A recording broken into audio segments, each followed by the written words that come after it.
শরীরের ফিল্টারের কাজ করে থাকে কিডনি। কিডনি শরীরে বিপাকীয় বর্জ্য যেমন urea, creatinine, uric acid, bilirubin, বিভিন্ন হরমোনের অবশিষ্টাংশ এবং ঔষধ ইত্যাদি মূত্রনালীর মাধ্যমে প্রস্রাবের সাথে বের করে দেয়। ফলে মূত্রনালী পরিষ্কার থাকার কারণে কিডনিতে সংক্রমণ বা পাথরজনিত সমস্যাকে এড়ানো যায়। এছাড়াও কিডনি শরীরে পানির ভারসাম্য ও রক্তচাপকে নিয়ন্ত্রণ করে। এখন আপনি ভাবুন তো, যদি এই কিডনি ঠিকমতো কাজ না করে তখন আমাদের শরীরে টক্সিনের পরিমাণ বেড়ে যাবে কিনা। সেখান থেকে কিডনির দীর্ঘস্থায়ী অসুখ, গুরুতর রোগ সব কিছুই হতে পারে। সেজন্য এই কিডনিকে সুস্থ সবল রাখা এবং এর কার্যকারিতাকে বাড়িয়ে তোলার জন্য আয়ুর্বেদ বিশেষজ্ঞরা 3 রকম পাতা খাওয়ার উপদেশ দিয়েছেন। এই কিডনিকে সুস্থ রাখার জন্য চলুন এই 3 রকম পাতা সম্পর্কে বিশদভাবে জেনে নেওয়া যাক। তবে ভিডিওটি যদি আপনি ইউটিউব থেকে দেখে থাকেন তাহলে প্লিজ চ্যানেলটি সাবস্ক্রাইব করে দিন আর পাশে থাকা বেল আইকনটি ক্লিক করে দিন। আর যদি ফেসবুক পেজ থেকে দেখে থাকেন তাহলে পেজটি ফলো আর শেয়ার করে দিন। তুলসী পাতা, কুইন অব হার্বস নামে পরিচিত তুলসী।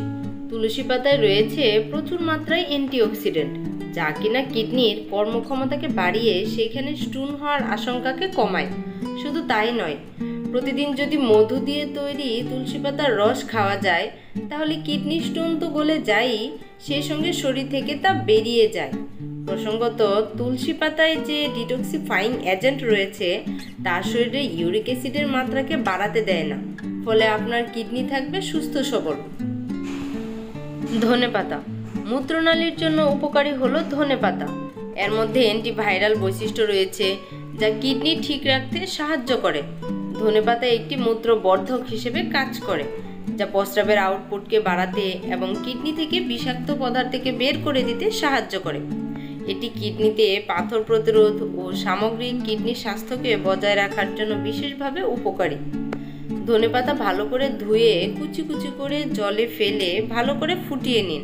5 থেকে 10 মিনিট ফুটিয়ে আপনি সেই পানীয় পান করেন, তাহলে আপনার কিডনি থাকবে সুস্থ সবল।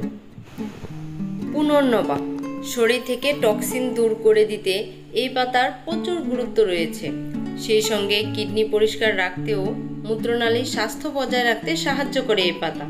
পুনর্নবা পাতা পরিষ্কার করে রোদে শুকিয়ে নিন, তারপর জলে ভালো করে সিদ্ধ করে নিন।